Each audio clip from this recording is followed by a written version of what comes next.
And Tanya, take it away when you are ready.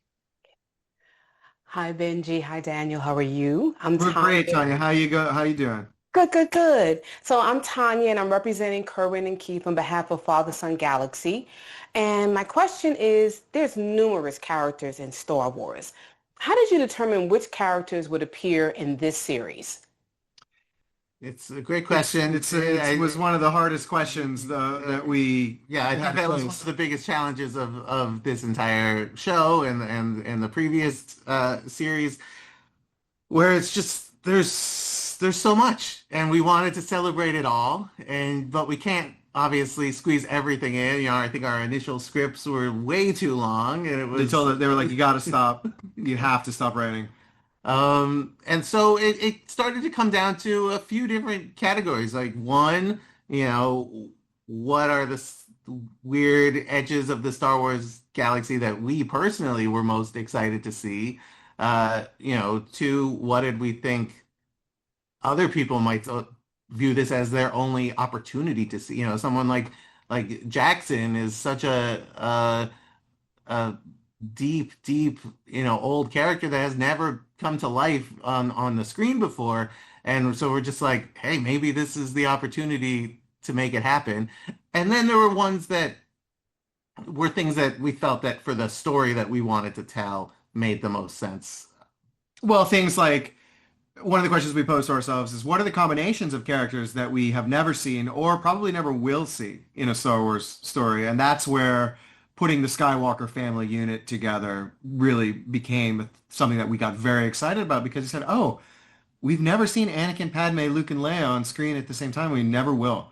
Probably, I mean, maybe I should never say never, but I, I don't think It's hard to it's hard to imagine. imagine that happening at this point. Maybe, some smart person in the future will figure out how to do that. But we said, this might be our only opportunity to see that actual family unit together. So we should do that. And then once he made a decision like that, that informed having Pirate Queen Amidala because we said, well, where has she been? What is she up to? How can she enter the story in a really meaningful way that is both funny and emotional, but also forwards the plot? And so those are the kinds of decisions that we made on the front end and some characters didn't make it all the way to the end. Some we wanted to use and we just couldn't find the right spot for them, or we tried Yeah. just some just didn't work out. So it's some I still feel sad about. Thank you. Hi, my name is Sarah. I'm with Friends of the Force podcast. Congratulations on the second installment of Rebuild the Galaxy. It was such a joy to watch. Thank you. With not just all of Star Wars at your fingertips, but the world of Lego as well. We see the introduction of Brickhead's Ahsoka as well as the extra tall Chewbacca figure. As somebody who has that Chewbacca set, I immediately picked up on this and thought it was absolutely hilarious. How did bringing in these different worlds of Lego come about? Yeah, so I mean, it is when you're making a sequel, part of it is like, how do we top what we did before? Where do we go? And some of that is in terms of storytelling, how do we tell a bigger story? But also, we really wanted more of a scope here. And if the first series was celebrating Lego Star Wars, how do we celebrate it even more? And that's when we got excited about this idea of exploring all of the weird edges of Lego Star Wars and things that we can't see ever in anything else. Like this, we actually had the framework to see a giant brick-built Chewbacca or Brickhead's Ahsoka. We've never seen Brickheads interacting with minifigs in anything before, and there might not even be anything else that gives you that opportunity like this. And so we got really excited about just like exploring every edge of Lego the same way we were exploring every edge of Star Wars. But that meant that we had to figure out a sensible in-galaxy reason that such a thing would ever occur, and that's where Forcehold came from. Yeah. Forcehold sort of functions as like the Lego that gets caught under the couch. Like, or now that my kids are doing Lego all the time, just I find them everywhere. And so we said, well, what about those pieces as these versions of the galaxy are rebuilt? There must be a few that fall through the cracks. And that's where once we had that idea, we said, oh, what if there's a whole place where those pieces go? What's going on over there? how does time function there? What kind of Lego are getting lost in there? So and once we had that brainstorm, we said, oh, there's really nothing that we can't do now because we have an organic sort of really plot centric reason that this is happening. Hi, I'm Candace from the Geeky Waffle, and I wanted to know, when Yessa is calling the rebellion for help, was there a Mara Jade reference? And Your ears did pick up the magic words for sure. Well, I will say this much. They called to someone named Mara. I don't know how many Maras there are in the Star Wars galaxy, probably a lot. So who knows? But I think that you can fill in the blanks with your imagination. But they definitely do call out to someone named Mara. okay. Hi, this is Alex from Star Wars Explained. Hi, Alex. I wanted to talk about Solitus because I thought he was a fantastic villain that honestly builds off a lot of the stuff we've already talked about. Dan Stevens' performance was great, but I also see him as someone who is against all of the weirder edges. He's against fun and playfulness and diversity. So can you talk about how you developed his character and his design? Yeah, he was a character that we were really excited to create, and when we were trying to figure out what to do for this second set of episodes, we're in the first season. It's about Sig versus Deb, two brothers fighting over how to play with Lego. Essentially, one wants to build, the other wants to break, and it's that. And we, compare that to Jedi versus Sith and building versus breaking.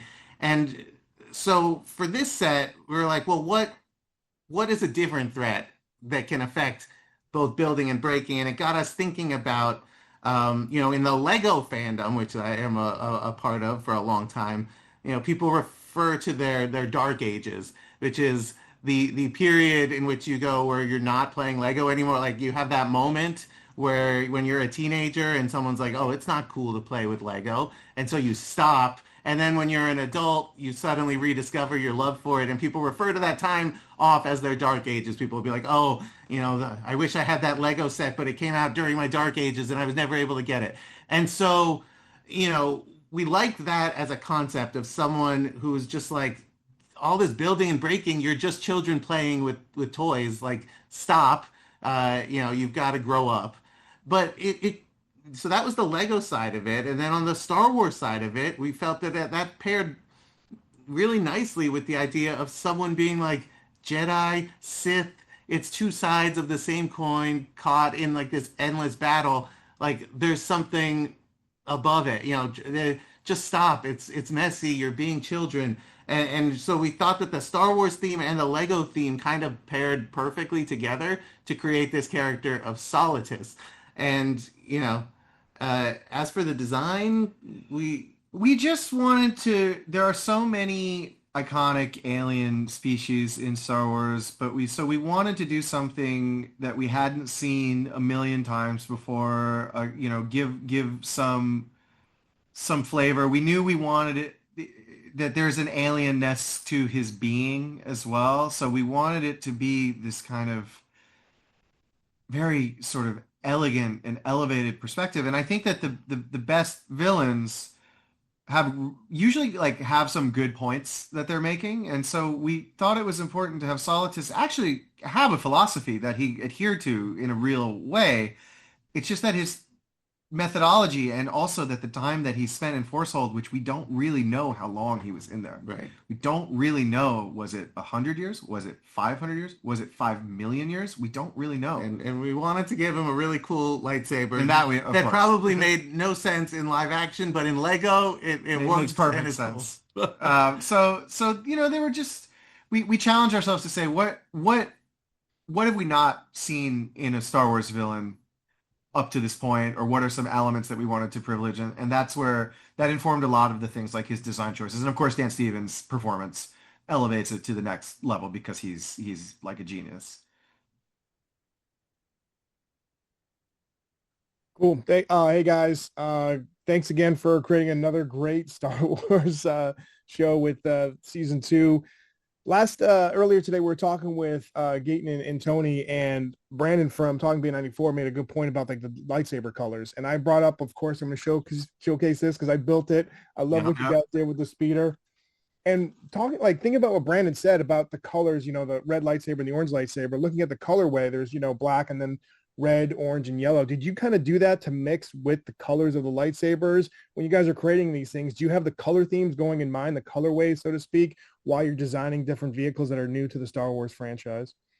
It's interesting. Like, truthfully, the orange lightsaber for Sig came from Gaten being like, "Hey, I really just want to have an orange lightsaber. No one's done it. Like, can we just do it?" And that took us being like, "Well, I guess, yeah, like that would be fun." And everyone was excited about the idea of, in Lego, we can have a new lightsaber piece that we've never done before, and it just got us all excited. And then, going for the Force burner, like I'm sure, I don't know, did it affect? It might have. Oh, a it little definitely bit, did. yeah. Remember, because we knew that he was going to have an orange lightsaber, Yeah. and we knew that it was that we wanted it to pick up on the colors. And one of the really cool things about this whole experience is like I love Lego, but I'm not a fanatic in the sense that Benji was coming into it. But I've learned a lot. Like, so even things like this translucent yellow piece in the cockpit, you have no idea, like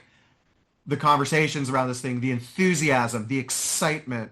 That was like, we're doing it. We're gonna have the translucent yellow. And so I started to learn myself about, like every single decision that is made has a ripple effect, not only in the storytelling, but also in the community of people that, and then I would go after the set was announced and I went on Reddit, as, one shouldn't do, but I do anyway. And but all the people are going, I can't believe we got that translucent yellow. We are winning, everyone. And so it was, you never know the things that people get excited It about. wasn't, that ship needed to represent like this Jedi and Sith Right. brothers pairing up together. And so like fire is something that feels Sith, and you think of like yeah, lava and Vader and Mustafar, things like that, yeah. But the positive end of fire is like a hot rod, and that you don't think of a hot rod's fire as scary. It's cool and fun, and that's what it felt like the perfect. And that's also why you needed the black to be represented in the color scheme. But so we all of these things are so interesting and really do require a lot of thought on the front end, especially on the Lego side, because you have to make these decisions years in advance, right? And so then you as a writer and a showrunner have the responsibility to go, okay, how can we make this organic to what we're doing? How can we fold this in such a way that it makes complete sense in the narrative of the story, rather than feeling like a thing that we threw in haphazardly, because nothing in this was haphazard at all. So yeah, it was interesting. It was a super interesting experience to get to kind of work on these things from the ground up. Cool. Thanks, guys. Thanks, Art. Hey, I'm Brandon from Talking Bay 94. I would love to kind of talk a little bit about comedy in Star Wars. Like the original Star Wars is very funny. A New Hope is like very funny. And then obviously there's the parodies over the years. There's Spaceballs, which I know that y'all are familiar with. But there are other things that have kind of come over the years, whether it is parody or within Star Wars. But I'd be curious, as writers, as showrunners, as, when you're breaking the script, is it hard to write comedy in Star Wars? Is it easy? What did you experience with the past 2 seasons? I mean, we approach it, we approach it as fans, honestly. And think of how when you're hanging out with fellow fans and just talking about Star Wars, which is like basically how our friendship began, 20 plus years ago. Like our first time we went out as friends was to see Revenge of the Sith in theaters when we were in college and first met. And you're making jokes about it all the time. Like you're joking about Star Wars, you're riffing on it, but it's from a place of love. Like you're not making fun of it with the comedy. And so, to us, comedy is such like an intrinsic part of the way we write, whether it's Star Wars or any of the other projects we've been fortunate enough to take part in. Like the comedy just kind of comes naturally because it's the way people really talk about this stuff. I think it's a balance. I think that because it's Lego and because it is a little bit more off-kilter and a little bit more diagonal, you can do more as far as comedy because you can push it a little farther visually, physical humor. But I think it's finding the right moments, right? One of my favorite moments in the whole second set of episodes is when Dev really does come to the light in the fourth episode, and he says, "I want you to mean nothing to me, but you don't."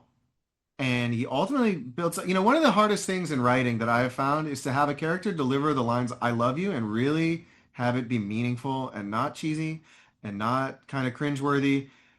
And Tony Revolori is a brilliant actor, and he is. I think this is in many ways, Dev's season or Dev's, sort of miniseries in a lot of ways at the heart of it, and that story that was very intentional, and it was based so much on Tony's performance. But as soon as he says "I love you," if you say "I love you" in Star Wars, you know what has to come next. So that's where the comedy comes in. It's like it was a if then. But I would just to add to that, I think one of our goals with both this and the original series is, yes, it's Lego Star Wars. It needs to be fun and silly and all of that playfulness. But Dan and I, when we first started working on the first one, we were like, this may be our only shot to ever write a Star Wars. This, and so if it is, we better write a Star Wars. And so if you notice, both in the first series and in this one, by the time you get to the last episode, there's not that many jokes. It's kind of just, surprise, you're watching a Star Wars. And that was intentional. And that was intentional. Where, even us, when we are watching it sometime, and we've heard it from other people, it's like you forget you're watching Lego at a certain point where you're just, invested in the characters and what's happening. And, so it is a balance. It's like having the fun, but knowing when you need to get serious. There's a moment in the series where a completed Lego model is taken apart and then rebuilt to create something new.